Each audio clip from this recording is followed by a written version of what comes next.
Initiation by Sylvia Plath. The basement room was dark and warm like the inside of a sealed jar. Millicent thought, her eyes getting used to the strange dimness. The silence was soft with cobwebs, and from the small rectangular window set high in the stone wall there sifted a faint bluish light that might have been coming from the full October moon. She could see now that what she was sitting on was a wood pile next to the furnace. Millicent brushed back a strand of hair. It was stiff and sticky from the egg that they had broken on her head as she knelt blindfolded at the sorority altar a short while before. There had been a silence, a slight crunching sound, and then she'd felt the cold, slimy egg white flatten and spreading on her head and sliding down her neck. She'd heard someone smothering a laugh. It was all part of the ceremony. Then the girls had led her here, blindfolded still, through the corridors of Betsy Johnson's house and shut her in the cellar. It would be an hour before they came to get her. But then Rat Court would be all over and she would say what she had to say and go home. For tonight was the grand finale, the trial by fire. There really was no doubt now that she would get in. She could not think of anyone who'd ever been invited into the high school sorority and failed to get through initiation time. But even so, her case would be quite different. She would see to that. She could not exactly say what had decided her revolt, but it was definitely something to do with Tracy and something to do with the Heatherbirds. What girl at Lansing High would not want to be in her place now? Millicent thought, amused. What girl would not want to be one of the elect, no matter if it did mean having 5 days of initiation before and after school, ending in the climax of Rat Court on Friday night when they made the new girls members? Even Tracy had been wistful when she heard that Millicent had been one of the 5 girls to receive an invitation. "It won't be any different with us, Tracy," Millicent had told her.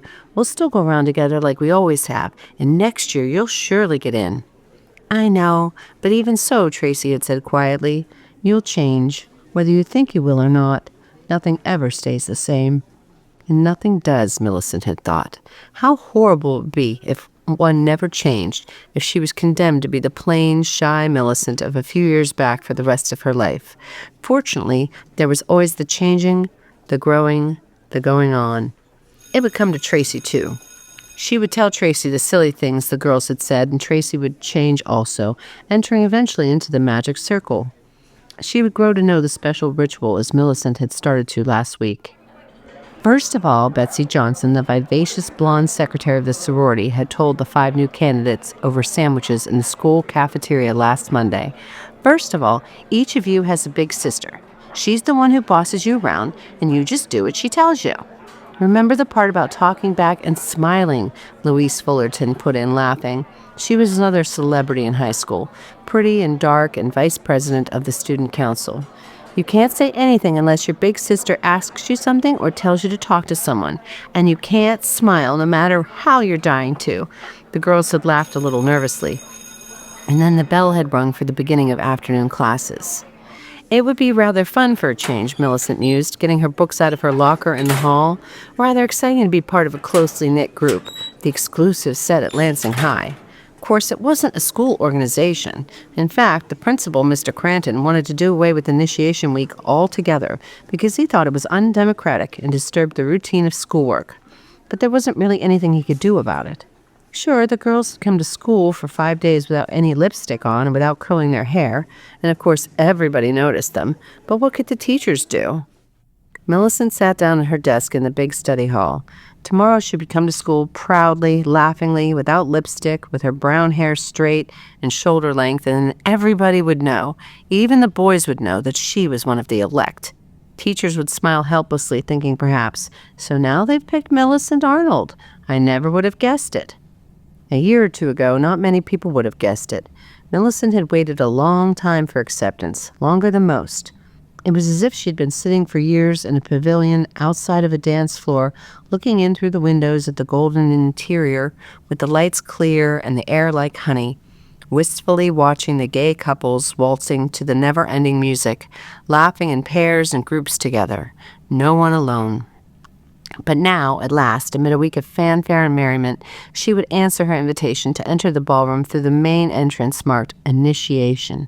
She would gather up her velvet skirts, her silken train, or whatever the disinherited princesses wore in the storybooks, and come into her rightful kingdom. The bell rang to end study hall. "Millicent, wait up!" It was Louise Fullerton behind her. Louise, who had always before been very nice, very polite, friendlier than the rest, even long ago, before the invitation had come.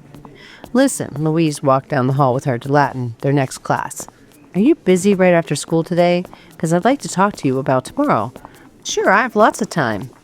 "Well, meet me in the hall after homeroom then, and we'll go down to the drugstore or something." Walking beside Louise on the way to the drugstore, Millicent felt a surge of pride. For all anyone could see, she and Louise were the best of friends. "You know, I was so glad when they voted you in," Louise said. Millicent smiled. "I was really thrilled to get the invitation," she said frankly, "but kind of sorry that Tracy didn't get in too." Tracy, she thought. If there's such a thing as a best friend, Tracy has been just that this last year.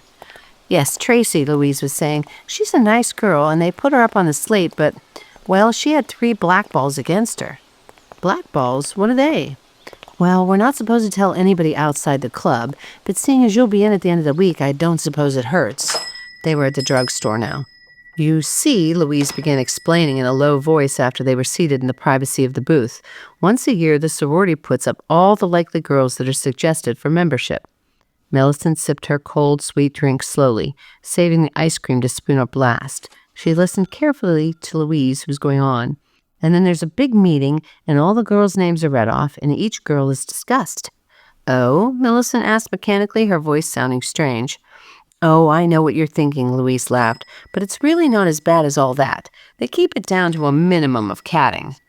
They just talk over each girl and why or why not they think she'd be good for the club, and then they vote. 3 blackballs eliminate a girl." "Do you mind if I ask you what happened to Tracy?" Millicent said. Louise laughed a little uneasily. "Well, you know how girls are. They notice little things. I mean, some of them thought Tracy was just a bit too different. Maybe you could suggest a few things to her." "Like what?" "Oh, like maybe not wearing knee socks to school or carrying that old book bag. I know it doesn't sound like much, but, well, it's things like that which set someone apart. I mean, you know that no girl at Lansing would be seen dead wearing knee socks no matter how cold it gets, and it's kiddish and kind of green to carry a book bag." "I guess so," Millicent said. "About tomorrow," Louise went on, "you've drawn Beverly Mitchell for a big sister. I wanted to warn you that she's the toughest, but if you get through it all right, it'll be all the more credit for you."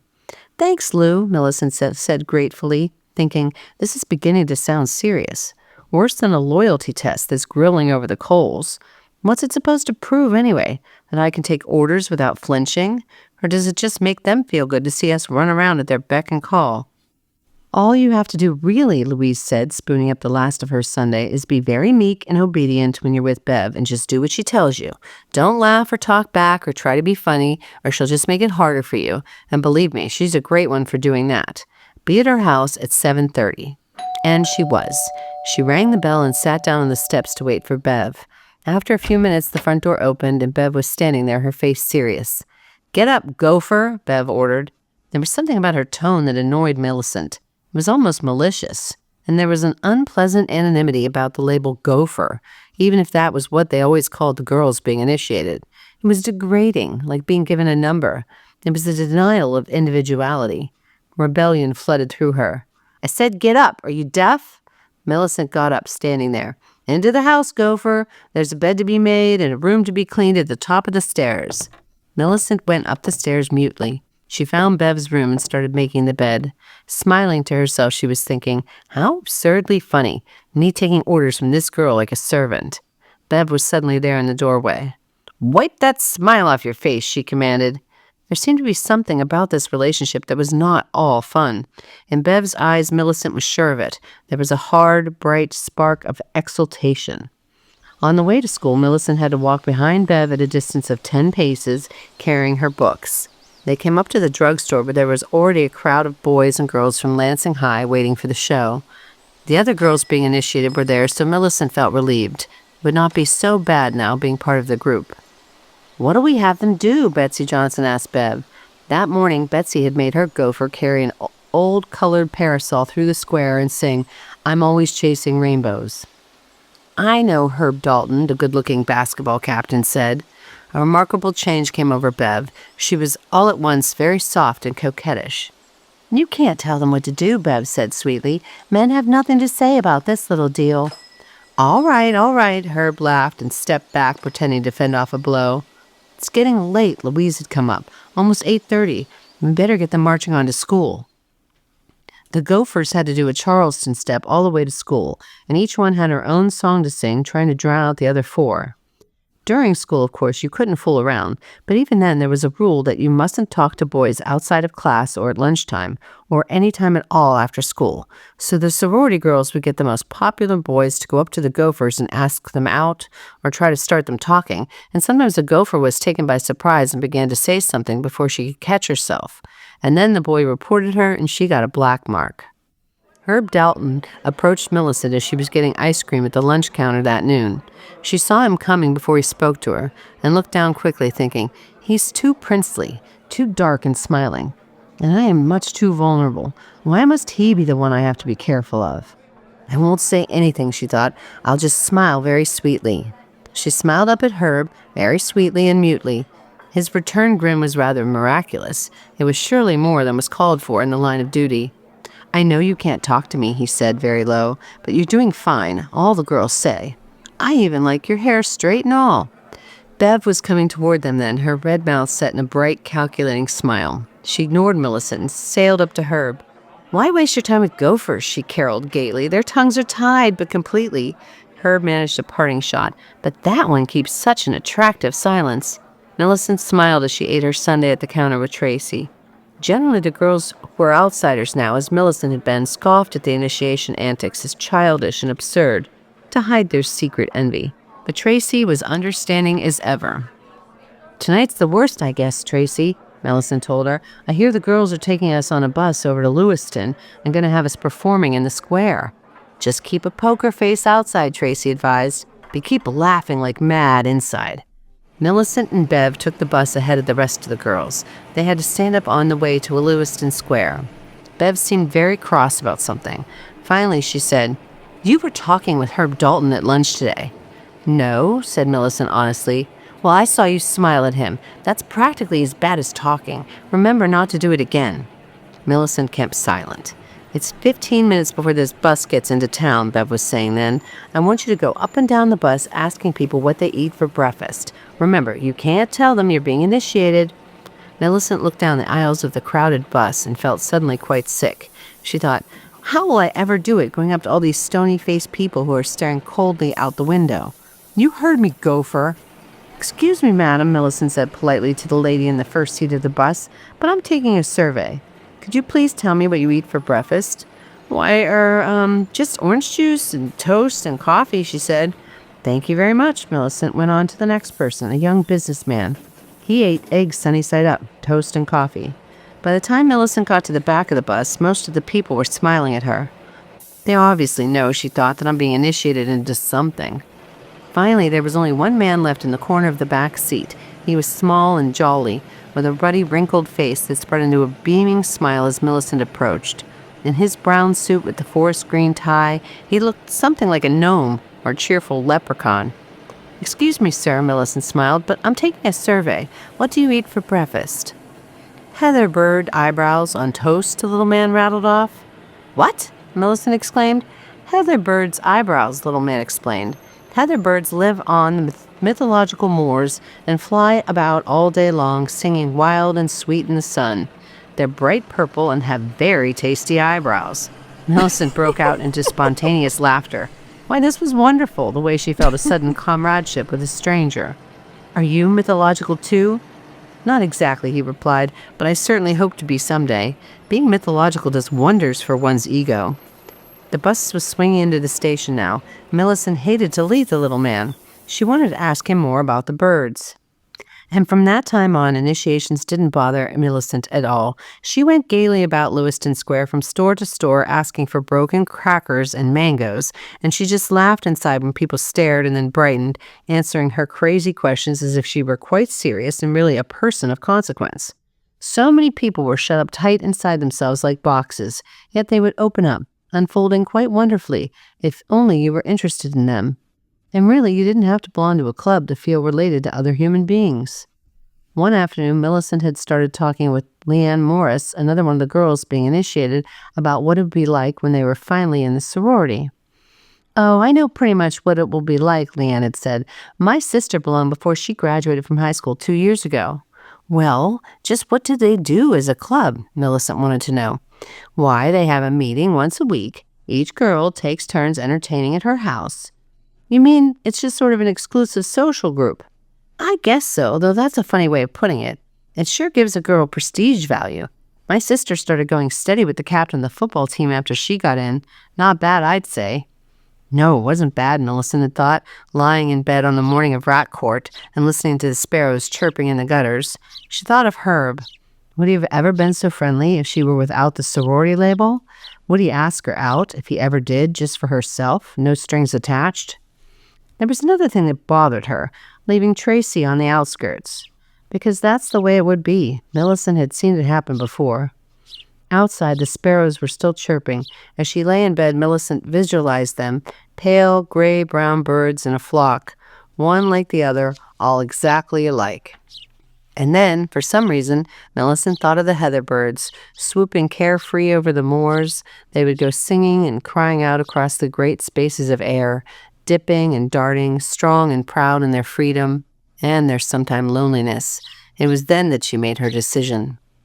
Seated now on the woodpile in Betsy Johnson's cellar, Millicent knew that she had come triumphant through the trial of fire, the searing period of the ego which could end in two kinds of victory for her, the easiest of which would be her coronation as a princess, labeling her conclusively as one of the select flock.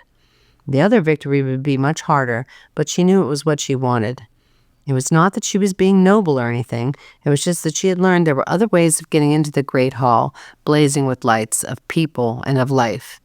It would be hard to explain to the girls tonight, of course, but she could tell Louise later just how it was, how she had proved something to herself by going through everything, even rat court, and then deciding not to join the sorority after all. And how could she still be friends with everybody, sisters with everybody, Tracy too? The door behind her opened, and a ray of light sliced across the soft gloom of the basement room. "Hey, Millicent, come on out now. This is it." There were some of the girls outside. "I'm coming," she said, getting up and moving out of the soft darkness into the glare of light, thinking, "This is it, all right. The worst part, the hardest part, the part of initiation that I figured out myself." But just then, from somewhere far off, Millicent was sure of it, there came a melodic fluting, quite wild and sweet, and she knew that it must be the song of the heather birds as they went wheeling and gliding against the wide blue horizons through vast spaces of air, their wings flashing quick and purple in the bright sun. Within Millicent, another melody soared strong and exuberant, a triumphant answer to the music of the darting heather birds that sang so clear and lilting over the far lands.